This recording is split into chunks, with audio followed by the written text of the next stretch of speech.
Hi అండి. అందరికీ నమస్తే. నేను మీ శైలజారెడ్డి ఓదివేటి. మేమిప్పుడు జర్నీలో ఉన్నాము. బేలూరులో చెన్నకేశవ స్వామిని దర్శించుకున్న తర్వాత హోరనాడుకి బయలుదేరాము. అక్కడ అన్నపూర్ణాదేవి ఉంటుంది. ఈ మధ్యలో జర్నీ ఉంటుంది. మా టూర్లో అయితే ఫస్ట్ శ్రీరంగపట్నంలో రంగనాథ స్వామిని దర్శించుకున్నాము. తర్వాత అక్కడ ఒక అమ్మవారి గుడికి వెళ్ళాము. ఆ తర్వాత మైసూర్ ప్యాలెస్కి వచ్చాము. మైసూర్ ప్యాలెస్ తర్వాత చాముండేశ్వరి అమ్మవారు దర్శనం చేసుకున్నాము. అక్కడికి ఒకరోజు గడిచిపోయింది. ఇంకా సెకండ్ డే స్టార్ట్ అయింది. సెకండ్ డే వచ్చి హలిబేడ్లో హోయసలేశ్వర ఆలయం చూసాము. తర్వాత చెన్నకేశవ స్వామిని దర్శించుకున్నాము బేలూరులో. ఇంకా ఇక్కడ నుంచి హోరనాడుకు స్టార్ట్ అయిపోయాము. నా ఆపోజిట్ సీట్ వాళ్ళు వీడియో తీస్తున్నారు సరదాగా. ఈవినింగ్ అవుతోంది. ఇప్పుడు కాసేపు రిలాక్స్ అవుతే బాగుంటుంది అనిపిస్తోంది. చూడాలి, ఎక్కడైనా టీ స్నాక్స్ అలా ఉంటే దిగాలి. అనుకున్నట్టుగానే ఆపారు. ఇక్కడైతే ఒక కాఫీ కేఫ్ ఉంది. గ్రోవర్స్ కాఫీ వరల్డ్ అంట ఇది. నిన్న నైట్ నుంచి జర్నీ అంతా కూడా హిల్ ఏరియాలలో అడవుల్లోనే కంటిన్యూ అవుతోంది. ఇక్కడ 4 రోడ్ల కూడలి ఇది. చుట్టూ చూస్తుంటే చాలా బాగుంది వ్యూ అయితే. అందుకే మీకు చుట్టూ ఒకసారి చూపిస్తున్నాను. ఇక్కడ ఎత్తైన చెట్లకి తీగలు పెరిగి ఉన్నాయి కదా, తమలపాకు తోటలేమో అనిపిస్తోంది. ఇక్కడ చూస్తే ఉమ్మెత్త చెట్టు ఒకటి కనిపించింది. మన సైడ్ అయితే వైట్గా ఉంటాయి కదా పూలు, ఇవేమో పింక్ కలర్లో ఉన్నాయి.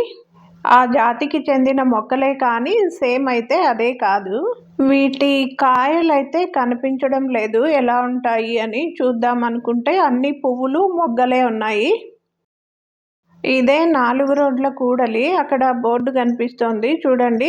అలాగే స్ట్రైట్గా ముందుకెళ్ళాలి మేము హోరనాడుకి వెళ్ళాలంటే. ఇక్కడ గ్రోవర్స్ కాఫీ వరల్డ్ అని చెప్పాను కదా, అదే ఇది. ఇక్కడ టీ స్నాక్స్ అన్నీ ఉంటాయి. ఈ అడవిలో ఇంత అందమైన దృశ్యాలను చూస్తున్నందుకు ఆనందంగాను మరోపక్క భయంగా కూడా ఉంది. క్రూర మృగాలు, దొంగలు అలా ఉంటే చాలా భయం కదా. ఇవి ఇందాక నేను అనుకున్నట్లు తమలపాకు తీగలు కాదు, మిరియాల తీగలు అంట. మనం మిరియాలు వాడతాం కదా వంటలోకి, ఆ మిరియాల చెట్టు కాదు, తీగలు. ఇంతవరకు నేను ఎప్పుడూ చూడలేదు మిరియాల చెట్లు ఎలా ఉంటాయి అనేది. ఇదేమో తీగల్లాగా ఉంది. ఈ కాఫీ వరల్డ్ అయితే చాలా నీట్గా ఉంది. ముందర పార్కింగ్ ప్లేస్ కూడా ఉంది. లొకేషన్ అయితే చాలా సూపర్గా ఉంది. ఇక్కడ నుంచి హోరనాడు 79 కిలోమీటర్స్ ఉంది. అలాగే ధర్మస్థల కూడా 79 కిలోమీటర్స్. కానీ హోరనాడు నుంచి ధర్మస్థలికి మళ్ళీ వేరే రూట్లో వెళ్లాల్సి ఉంటుంది. ఇక్కడ నుంచి శృంగేరి 106 కిలోమీటర్లు ఉంది. ఇంకా మళ్ళీ మా జర్నీ ఇప్పుడు స్టార్ట్ అయిపోతుంది. ఇదంతా హిల్ ఏరియా. హిల్ ఏరియాలో జర్నీ చాలా కష్టంగా అనిపిస్తుంది. వామిటింగ్ సెన్సేషన్ ఉంటుంది. ఇక్కడ మన వైపు లాగా ఇండ్లు దగ్గరగా ఉన్నట్టుండవు. రోడ్డు పక్కన చెట్ల మధ్యలో చిన్న చిన్న ఇళ్ళు అలా ఉంటున్నాయి ఒంటరిగా. వీళ్లకు భయం ఉండదో ఏమో మరి, సేఫ్టీ ఎలాగో. ఇక్కడ కనిపిస్తున్నది కాఫీ చెట్టు, దాని యొక్క కాయలు ఇవి. హార్స్లీ హిల్స్ లో కాఫీ చెట్లను చూశాను కానీ ఈ కాయలను అయితే దగ్గర నుంచి చూడలేదు.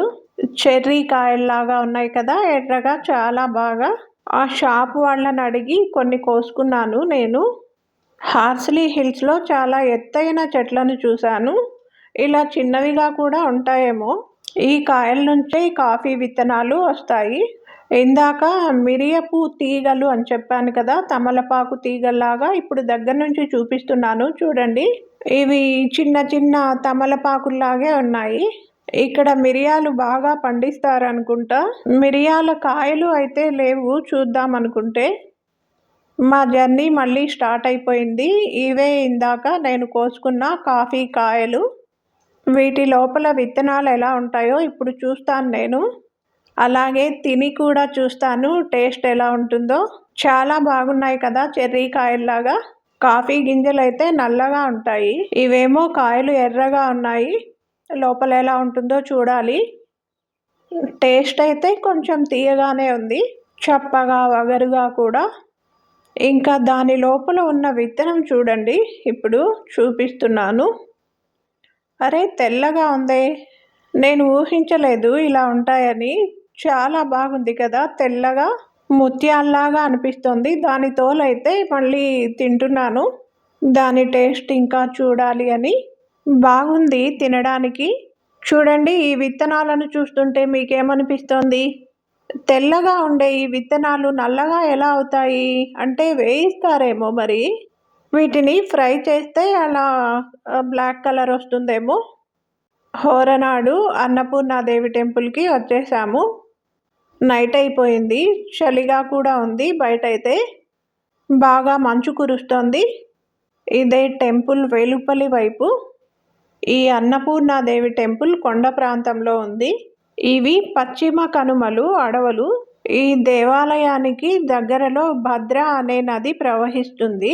ఇక్కడ అన్నపూర్ణాదేవి విగ్రహాన్ని అగస్త్య మహర్షి స్థాపించాడని చెప్తారు. దీనికి పురాణ కథలు కూడా ఉన్నాయి. పురాణాల ప్రకారం శివుడు పార్వతి మధ్య ఒకసారి వాగ్వివాదం జరిగింది. అప్పుడు శివుడు ఆహారంతో సహా ఈ ప్రపంచంలో అన్నీ కూడా భ్రమ, మాయ అని అంటాడు. అయితే ఆహారం భ్రాంతి కాదు అని నిరూపించడానికి పార్వతీదేవి అదృశ్యమైంది. అప్పుడు ప్రకృతిలో ఋతువులు మారలేదు, మొక్కలు పెరగలేదు, మొత్తం స్తంభించిపోయింది. కరువు ఏర్పడింది. ప్రజలందరూ ఆహారం లేక విలవిలలాడిపోతుంటే పార్వతీదేవి మళ్ళీ అనుగ్రహించింది. ఈ ఆలయం లోపలికి రావడానికి ముందు కొన్ని మెట్లు ఎక్కాల్సి ఉంటుంది. మొదట్లో ఎక్కేటప్పుడు చూపించాను కదా. లోపల అమ్మవారు బంగారు కవచంతో వెలిగిపోతూ ఉంటుంది. అయితే దగ్గర నుంచి చూపించడానికి వీలు కాదు కదా, దూరం నుంచి ఇలా చూపిస్తున్నాను. అమ్మవారి ఫోటో ఏదైనా ఉంటే చూపిస్తాను తర్వాత ఎలా ఉంటారు లోపల అనేది. రాత్రి 8:30 వరకే ఇది దర్శనం వీలుంటుంది, తర్వాత మూసేస్తారు. మేము సరిగ్గా మూసేయడానికి ఒక 10 నిమిషాల ముందే వచ్చాము. కాబట్టి ఇక్కడున్న వాళ్ళకి దర్శనం అయిపోయాక ఇంకా ఆలయాన్ని మూసేస్తారు. అదృష్టమే అని చెప్పుకోవాలి అన్నపూర్ణాదేవిని దర్శించుకోవడం. చూడండి, లోపల బంగారు రంగులో వెలిగిపోతూ కనిపిస్తోంది కదా. దగ్గర నుంచి చూడలేకపోయినా గర్భగుడిలో బంగారం కాంతి అయితే కనిపిస్తోంది. అన్నపూర్ణాదేవి ఇక్కడ పీఠం పైన నిలబడి ఉన్న రూపంలో కనిపిస్తారు. అమ్మవారి చేతుల్లో శంకు చక్రాలు, తర్వాత శ్రీచక్రం, ఇంకా శ్రీదేవి గాయత్రిని పట్టుకుని ఉన్నట్లు కనిపిస్తుంది. తల నుంచి పాదాల వరకు మొత్తం అమ్మవారు బంగారు కవచంలోనే కనిపిస్తుంది. ఆ వైభవాన్ని నిజంగా కంటితో చూస్తేనే తెలుస్తుంది. అన్నపూర్ణ అంటే, అన్న అంటే ఆహారం, పూర్ణ అంటే పరిపూర్ణం, పరిపూర్ణమైన ఆహారం అని కదా అర్థం. ఈ అన్నపూర్ణాదేవి పార్వతీదేవి యొక్క అవతారంగా భావిస్తారు. ఈ అన్నపూర్ణాదేవి టెంపుల్లో అన్నదానం చేస్తారు. తప్పకుండా ఇక్కడ భోంచేయాలి అని చెప్తారు ఇక్కడికి వచ్చిన వాళ్ళు ఎవరైనా కూడా. అయితే ఈరోజు మేము వచ్చిన సమయానికి అయితే లేదు ఇప్పుడు. అలాగే ఇక్కడ ఒకరోజు నిద్రించాలని కూడా చెప్తారు. ఇక్కడ చూపిస్తున్నాను చూడండి అమ్మవారు ఎలా ఉంటారు లోపల విగ్రహ రూపంలో అని. నిలబడి ఉన్న అమ్మవారు చాలా అందంగా ఉంటారు. ఇది గర్భగుడి వెనుక భాగం నుంచి చూపిస్తున్నాను. గర్భగుడి శిఖరం చూడండి, బంగారం రంగులో వెలిగిపోతూ ఉంది. అమ్మవారి దర్శనం అయ్యాక ఇక్కడి నుంచే బయటికి వస్తారు. ఇలా చుట్టూ ఒక రౌండ్ వేసుకొని ముందరికి వెళ్ళి కాసేపు కూర్చొని తర్వాత బయలుదేరుతారు.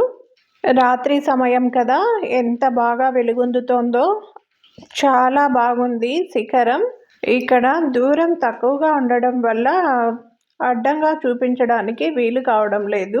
నేను శిఖరం ఒకేసారి రావాలి అంటే వీడియోలో, అందువల్ల ఇలా నిలువుగానే చూపించాల్సి వస్తుంది. చూడండి, ఇప్పుడైతే అలా వీలు కావడం లేదు. ఇక్కడ అమ్మవారికి పూజలు నిర్వహించేవారు వంశపారంపర్యంగా 400 సంవత్సరాల నుంచి కొనసాగిస్తున్నారు.